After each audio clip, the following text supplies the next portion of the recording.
So in ARDS, low tidal volume, which is like 5 to 8 ml per kg, optimal PEEP, and you want the plateau pressures, which is the alveolar pressure, to be less than 28 centimeter of water. So this you'll have to remember. The plateau pressure, which is the alveolar pressure, if it is less than 28 mm of meter, the chances of VALI to happen is very less. So low tidal volume, high PEEP or optimal PEEP, limit the PEEP plateau to less than 28, permissive hypercapnia. Irrespective of whatever is the CO2, if the CO2 is 70, 80, do not bother provided the pH is above 7.2 or 7.15. And FiO2 is also toxic. So by your PEEP titration, you will improve the oxygenation and try to bring down the FiO2 to less than 60%. And studies have shown that your low tidal volume, high PEEP ventilation has shown to reduce mortality. So what is optimal PEEP?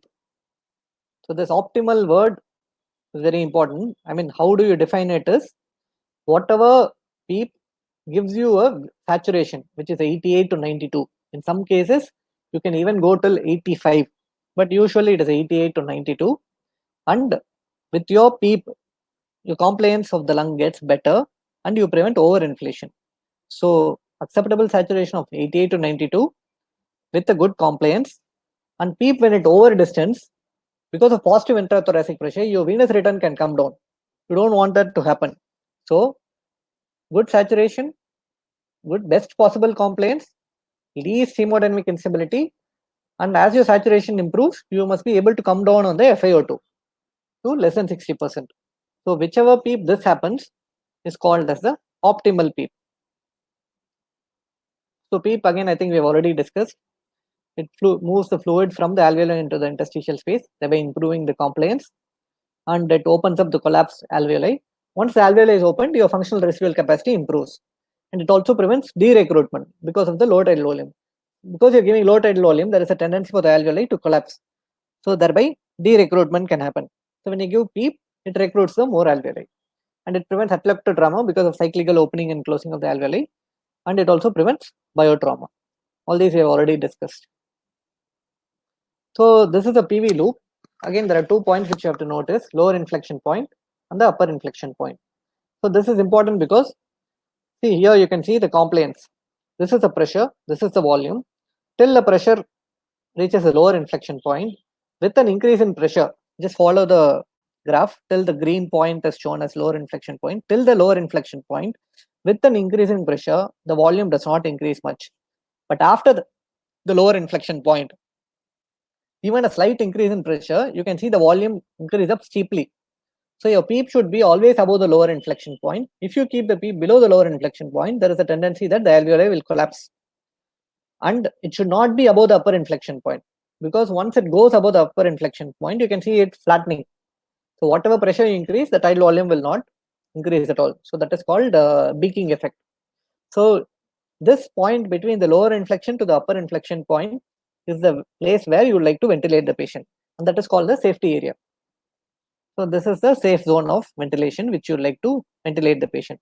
Here you can see below the lower inflection point in this graph, in the upper part, you have different alveoli, it is collapsed. As you see, the second and the third, the alveoli is starting to open up because it is in the safe zone. In the topmost part, where the alveoli is overinflated, because the PEEP is set above the upper inflection point, that is overinflation and dead space. You want something like 3, which is ideal, 2 to 3.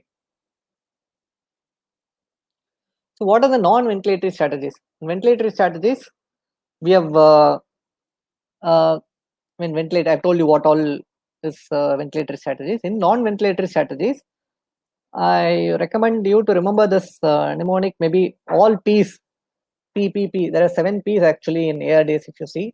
Usually pressure control is the mode which is preferred. But in ARDS net trial, they have followed volume control. But pressure control is preferred because of the decelerating flow and heterogeneous lung disease. So that is one P. Then proning is one way to improve the compliance.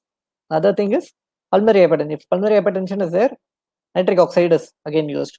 One more P is products. So product transfusion.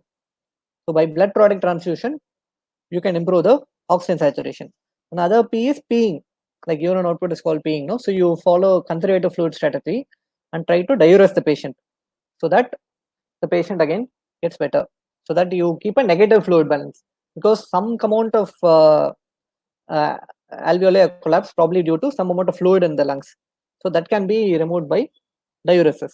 So basically diuresis, which is peeing, product transfusion.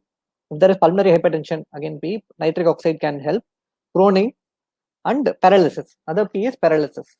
So these are the different P's for ARDS ventilation, which are non-ventilatory strategies. So proning, I think, is the most important strategy along with PEEP titration. One more P is PEEP titration. So once you diagnose the child as ARDS, so first you do PEEP titration. If the PEEP titration fails, you obviously move on to proning. Sometimes it can happen simultaneously also. So proning, I think, has been extensively discussed earlier.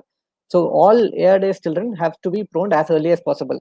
The criteria for proning is early proning, usually which is less than 72 hours. And if you find the PF ratio is less than 150, just go ahead with proning the patient. So again, how proning works, I think has been described already. So it recruits the non-dependent alveoli and improves the respiratory mechanics. Basically, your VQ matching happens better secretion clearance. When you lie supine, your heart tends to fall on the lungs. So when you put the patient prone, again this fall is reduced so that the alveoli open up better. So recruitment maneuvers, again, I think have been found to be harmful. So it is usually not done in ARDS at all, routinely not to be done. Unless if it is a life-threatening situation, that time you can do it. But otherwise, recruitment maneuvers are not done. So I will not discuss this. So what is refractory hypoxia? You have already done your lung protective measures. You have prone the patient. Despite that, you find the patient saturation is not meeting your target of 88 to 92. So that is one definition. Or you're not able to maintain the P plateau less than 28. So you're not able to maintain the P plateau less than 28. You're not able to maintain your target saturations. You're on very high FiO2s, or the patient has already developed a pneumothorax. So that means the patient is in refractory hypoxia. So in refractory hypoxia, what you do, you try other means. So one is HFOV. So one is HFOV can be done, or APRV. I think adults do not prefer HFOV, but pediatrics can be tried once HFOV before they go into ECMO. So APRV, again, airway pressure release ventilation, which uses spontaneous modes of ventilation.